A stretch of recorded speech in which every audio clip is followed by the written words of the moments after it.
దేవుని ఘనమైన నామమునకు స్తోత్రములు. ఈ వాగ్దానమును వింటున్న మీకందరికీ మన ప్రభువును ప్రియ రక్షకుడైన యేసుక్రీస్తు నామములో శుభములు, మా హృదయపూర్వకమైన వందనములు. ఈరోజు మీ కొరకైన దేవుని వాగ్దానము కీర్తనలు గ్రంథము 128వ కీర్తన 2వ చరణము. నిశ్చయముగా నీవు నీ చేతుల కష్టార్జితము అనుభవించెదవు. మంచి దేవుడైన యేసయ్య ఈ మంచి వాగ్దానమును నేడు మనందరి జీవితములలో నెరవేర్చునుగాక. ఆమేన్.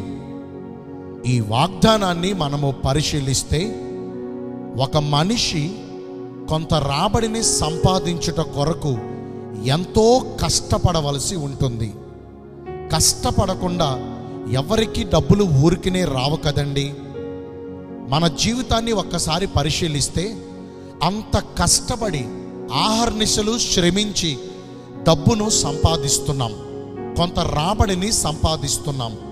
కానీ ఆ రాబడి పరుల పాలైపోతుంది. అప్పులు తెచ్చుకుని ఆ అప్పులకు వడ్డీలు కడుతూ ఇంకా కట్టలేని పరిస్థితులలో, చాలని పరిస్థితుల మధ్యన నలిగిపోతూ ఉన్నాం. మరి కొందరైతే అప్పులు లేకపోవచ్చు కానీ రోగాల పేరట వచ్చిన రాబడిని ఖర్చు పెడుతూ ఉన్నారు. మరి కొంతమంది జీవితాలలోనైతే ఊహించని ఖర్చుల పేరట వారి కష్టార్జితము వృధాగా పోతూ ఉంది. హగ్గయి గ్రంథము 1వ అధ్యాయములో భక్తుడు ఇలాగున వేదన పడుతూ ఉన్నాడు. మీరు విస్తారముగా విత్తినను మీకు కొంచెమే పండుతుంది కదా. చూడండి, ఒక రైతు ఎంతో ఆశ కలిగి తన పొలములో విస్తారమైన పంటను విత్తుతున్నాడు. అలాంటి పంటను విత్తిన ఆ రైతు ఏం కొరతాడండి? ఎంతైతే పంట విత్తానో అంతే విస్తారమైన పంటను కోయాలని ఆశపడతాడు కదా. కానీ పంటను కోయవలసి వచ్చేటప్పటికి మాత్రం కొంచెమే పంట పండుతుందంట. అలాంటి రైతు ఎంత బాధపడతాడో కదా. మీరు ఆకలి తీరాలని భోజనము చేసినను మీ ఆకలి తీరకయున్నది అని అక్కడ ప్రశ్నిస్తున్నాడు. పానము చేయుచున్నను మీ దప్పిక తీరకయున్నది. బట్టలు కప్పుకొనుచున్నను చలి ఆగకున్నది. పనివారు కష్టము చేసి ప్రయాసపడి రెక్కలు ముక్కలుగా నలిగిపోయి కష్టార్జితము సంపాదించినను వారి జీతము చినిగిపోయిన సంచిలో వేసినట్లుగా ఉన్నది కదా. అంటే ఇలాంటి అనుభవాలలో ఉన్న వారి పరిస్థితి వేదనే మిగులుతుంది కదండి, దుఃఖమే మిగులుతుంది కదండి. వారు ఆశిస్తున్నారు, కానీ ఆశించిన మేర పొందగలుగుతున్నారా? మీరు ప్రయాసపడుతున్నారు, కానీ మీ ప్రయాసకు తగిన ప్రతిఫలమును పొందలేక ఎంతో వేదన పడుతున్నారు. అయితే ఈ రోజున ఈ వాగ్దానము ద్వారా ప్రభు మనలను బలపరుస్తున్నారు. నిశ్చయముగా అంటే ఖచ్చితంగా, ఇక 100కి 100 పాళ్ళు సందేహము లేకుండా మీరు కష్టపడిన మీ కష్టార్జితమును మీరు అనుభవించబోతున్నారు. ఇక అది రోగాల పేరట నష్టపోరు, అప్పుల పేరట నష్టపోరు, ఇంకా రకరకాల ఊహించని ఖర్చుల పేరట నష్టపోరు. మీరు ఎంతైతే కష్టపడి సంపాదిస్తున్నారో మీరు కష్టపడిన మీ కష్టార్జితము మీరే అనుభవించబోతున్నారు. మీకు తృప్తినివ్వబోతున్నాడు. ఆయన తన గుప్పిలిని విప్పి మనకు తృప్తికరమైన జీవితమును అందించగలిగిన గొప్ప దేవుడండి ఆయన.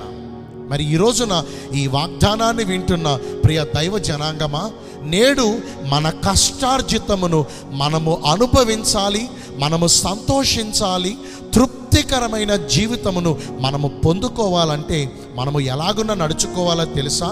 చూడండి, 128వ కీర్తన 1వ చరణములో అంటాడు, యెహోవా యందు భయభక్తులు కలిగి ఆయన త్రోవల యందు నడుచుకోవాలి.